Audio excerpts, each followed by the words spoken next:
Mr. Prime Minister, we see the RSS here on Island, and also we saw another shooting incident on Sunday as well. Just tell us from since the session, how has the response been thus far? Well, we were in Beaufort on Friday, and I must tell you, the people of Beaufort are very, very hopeful that the situation will get under control.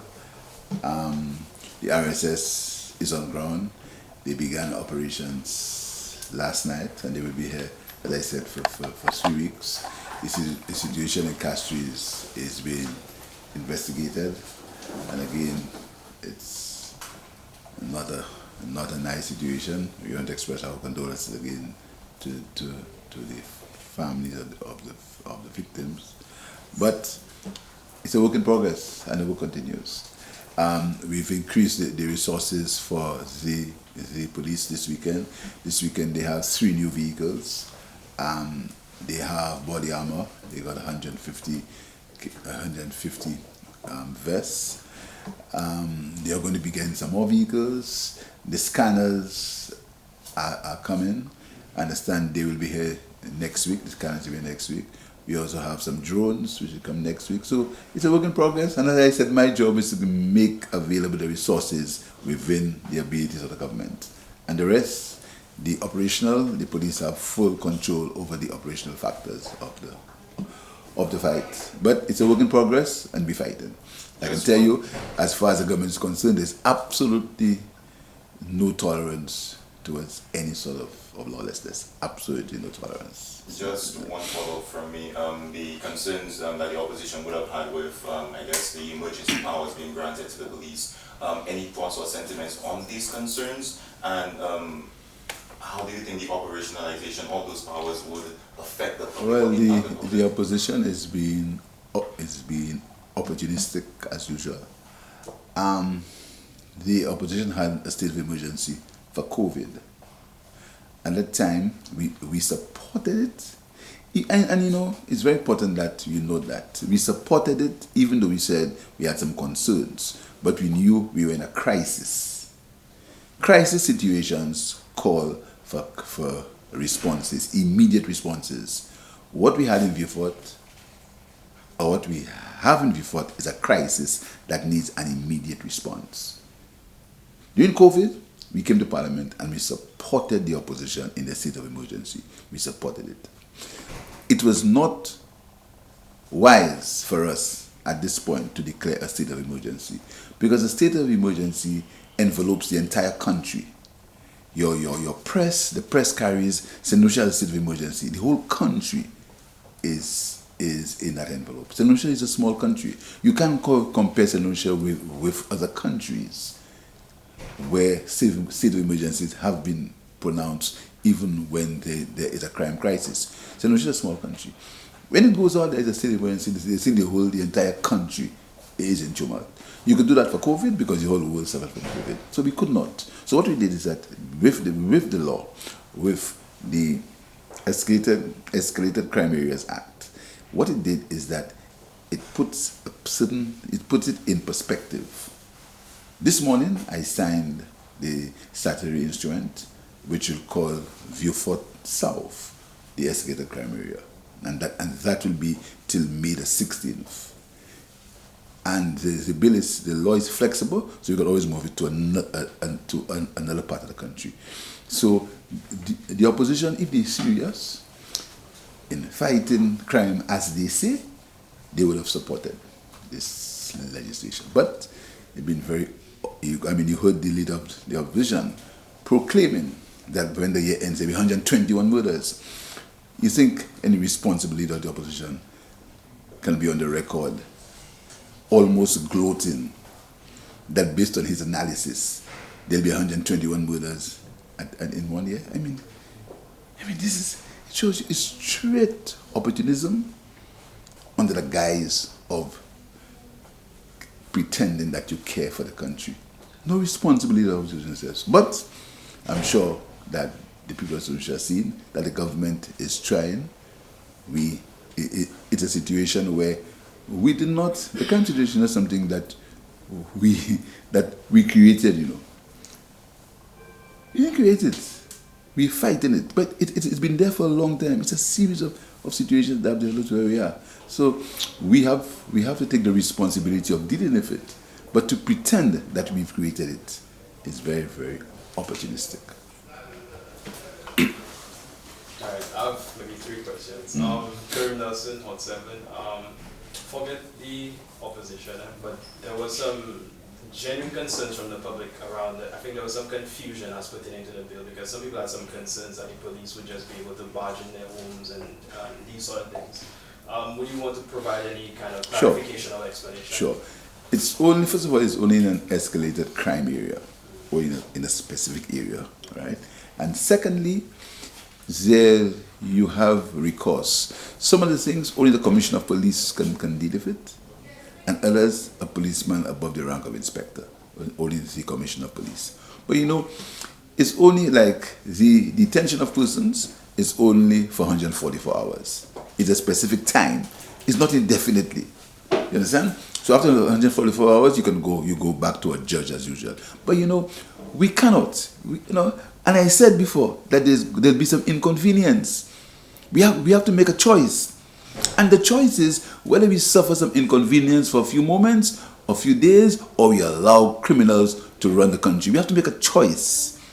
We all for the human rights of people. The police have been told we have to observe the human rights of individuals, but we have to make a choice. We can't allow criminals. We can't allow 2 or 3 or 4 or 5 or 10 people to create economic instability in the country, social deprivation, and create and put the country in chaos. We can't allow it, and I will not allow it.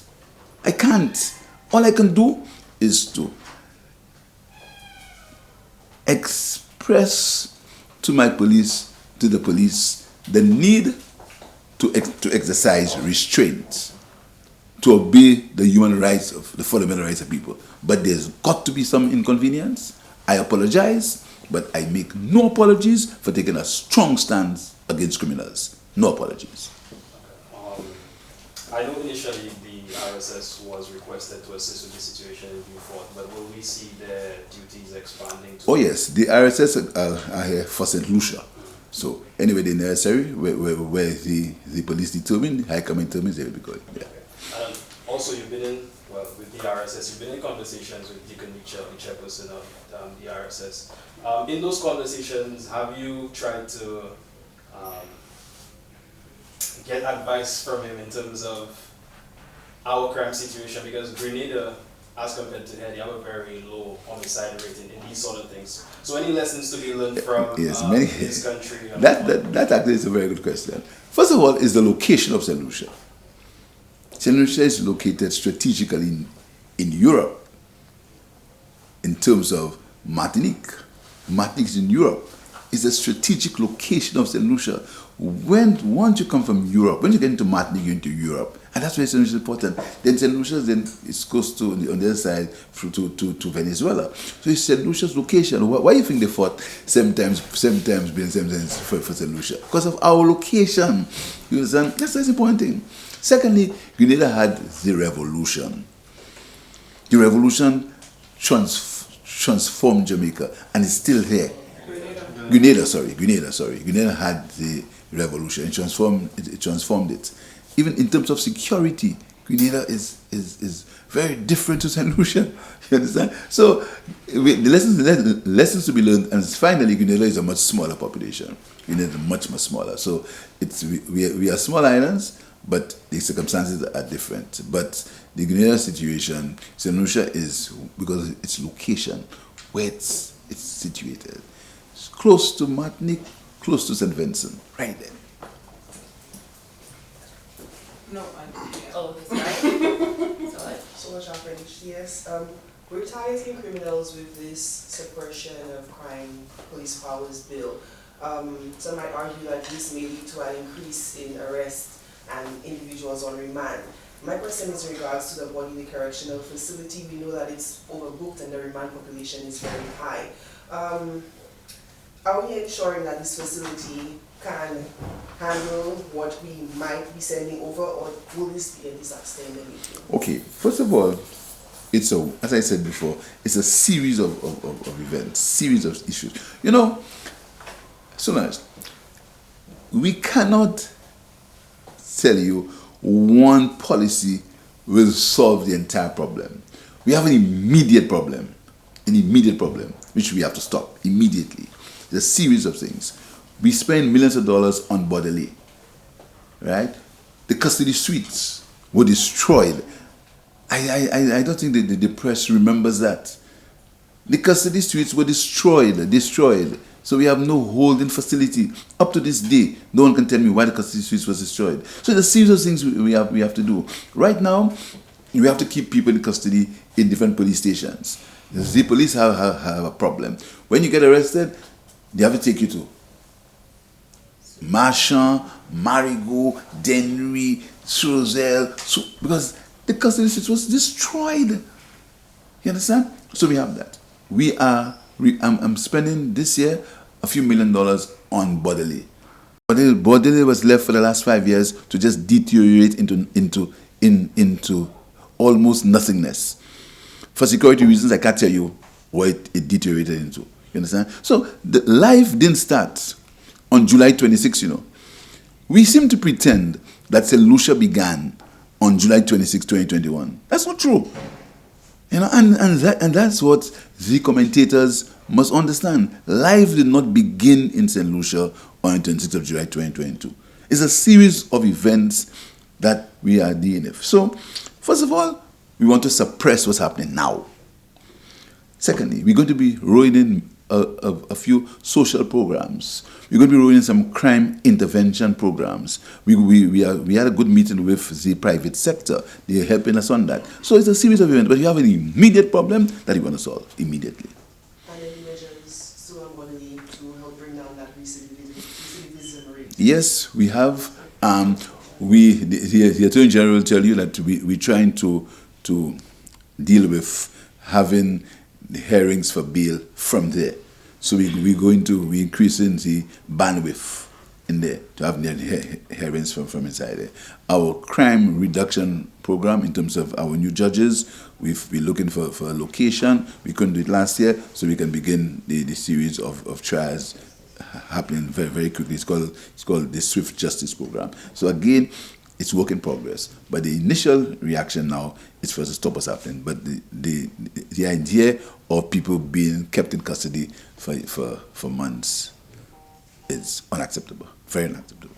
We saw a number of faith-based organizations condemn the recent violent attacks in Beaufort and crime in general. Is it time for National Day of Prayer? I was reading something in the Trinidad press yesterday about politicians proclaiming on days of prayer. You see, I am a prayerful guy myself, but proclamations of days of prayer, I rather the Christian people, the Christian council deal with that. You understand? But I'll work with them on these situations, but I like the Christian council dealing with these kind of things. I don't want to make pious proclamations or these kind of things, but personally, I believe in prayer. In terms of the Christian council, are the ones who will deal with that, and we work with them. Kishma Sari, Choice TV. Aye. Mr. Prime Minister, with regards to the Eastern Caribbean Currency Union, has identified that St. Lucia has the second highest fuel prices in the Caribbean. Any plans with regards to mitigating the rising costs? I'm glad you asked that. I'm very happy you asked that. First of all, St. Lucia has the lowest VAT in the region. St. Lucia's VAT, in the rest of the VAT is 15, 15.5%, 17%. St. Lucia is 12.5%. First, that's the first thing. Secondly, since we have the highest VAT, the lowest VAT, we get the less returns from value-added tax. You know that. Secondly, our projections for fuel taxes were about $60-something million. We only collected $38 million, even with that increase in price. Secondly. Thirdly, we still subsidize cooking gas. The subsidy was at least $17 last week. So we still subsidize cooking gas. Yeah? So what you're seeing is just one aspect. What the press reported is just one aspect of it. There are a series of factors that lead us to have the highest price for now. But I'm going to show you, if prices continue to drop, there's going to be adjustments in the price of St. Lucia. Just one more question from me, Mr. Prime Minister. We see, I guess, the new financial year approaching. Just your cabinet's plans in terms of what allocations would go where, what needs immediate attention right now, and what we'll see in the budget. Okay, tomorrow we're paying civil servants $11.7 million worth of back pay. On Thursday, civil servants are going to receive $11.7 million in back pay and their pay increase, which was negotiated by the last government, but we are doing it. So for tomorrow, all the provisions in the last collective agreement, which is not negotiated by us, negotiated by the last government, but we're going to keep the promises of the last government. So to civil servants, all our obligations to them as far as the last collective agreement are going to be met. Going to end tomorrow with $11.7 million back pay being paid to them in their salaries on Thursday. In this budget, I must tell you, there is some very positive things, and in spite of the downside risk that exists, I think next year is going to be a very good year. This year, we're going to be, when I report on the financial statement, you will see that the economy has been properly managed, and you will see signs of this management, which will be not in words, but it will be in the figures. It will not be a matter of what people say. It's going to be shown in the figures that this economy was well managed in the last year. And we hope that continues next year. But projections for, I guess, the sectors that will be more impacted or benefit from a more influx of, I guess... Tourism is looking very well. Tourism is looking very, very well. I mean, the excitement about the jazz festival is off the roof. I mean, I've never seen people so excited about the jazz. That's off the roof. So you expect to have a good year, a good month in May. You're supposed to be, because of jazz. Summer, the Minister of Tourism is on his way to Chicago, where he's looking at seats, at airline seats in St. Lucia to see what can happen in the summer. Projections are that the winter is looking good, will look good. But it's very important that we deal with the summer. But it's very important that we deal with the St. Lucia's perception. And this is why we cannot declare a state of emergency. And this is why we cannot afford sensationalism as far as the crime situation is concerned. We cannot be sensational about it. The sensation might sound very nice. The sensation might cause me to pay a political price. But the sensation is not the best for St. Lucia in this situation. We have to be mature, we have to be reasoned, we have to give the facts, but we have to understand that the economy of St. Lucia, not the economy of Philip J. Pierre, or the economy of the leader of the opposition, the economy of St. Lucia needs to be protected, and being sensational or trying to get cheap political shots does not help in that situation. But the future is looking, although there are some issues, but the future, there are some downside risks. We have to deal with our debts. This year, our debt to GDP ratio is climbing, but not at the rate that we thought it would climb, because we've constrained borrowing this year. Next year, in the coming fiscal year, our borrowing is still going to be constrained, but there are still some issues we have to deal with. Yes, Reginald Andrew from the Voice Publishing. Mr. Prime Minister, could you give us a brief update on the youth economy? I know there was a lot of projections, big projections. Oh yeah. And then the executive office and the operations. The Youth Economy Agency, the YE, they launched I think 2 weeks ago. They have started giving grants.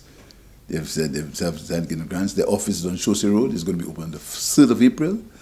understand that the interest is out of this world. Understand there have already been 65 applications for grants and more than 20 applications for loans. So the young people of St. Lucia, they've grabbed it with both hands. Everybody will not be able to get what they want, but the website is up and running, and the physical space is going to be open on the 4th of April. So is there a qualifying range? Yeah, it's going to be for the United Nations definition of youth, up to 45. That's how the UN, the US and the UN defines youth. But it's island-wide. Particularly, we want to deal with so-called youth at risk. We want to be able to get, and this is why its location is strategic. It's all-inclusive. We want everybody to be in. That's why we located on the show. So it's strategic, because what happens is that when we're there, we send everybody, you can come in, particularly youth at risk, talented youth at risk. It's not a free for all. Not because everybody will come and get money. It's not so. It's a place where youth who have the talent and the discipline are going to be supported in a flexible manner, in an agile manner, like happened already. About 11 of these young people, 6 more have already got their grants to move on. It's revolutionary, first time in St. Lucia's history. So it will be up to a certain standard. You have to meet a certain criteria. You have to meet certain criteria, right? And the criteria is very flexible: talent, discipline, skill, and we're going to be a lot of it is going to be training. It's going to be a lot of training for young people to get trained in the disciplines that they like. Quite a bit of training. In fact, only last week we got a grant from from the Bank of St. Lucia to the SSDF for the youth economy of $100,000. I want to thank the bank. Even they have invested in the young people of St. Lucia fully SSDF. But there's quite a bit of interest, a lot of interest from international bodies. There's a lot of excitement about the youth economy, which we're going to Okay, deal with. final question from Soaj.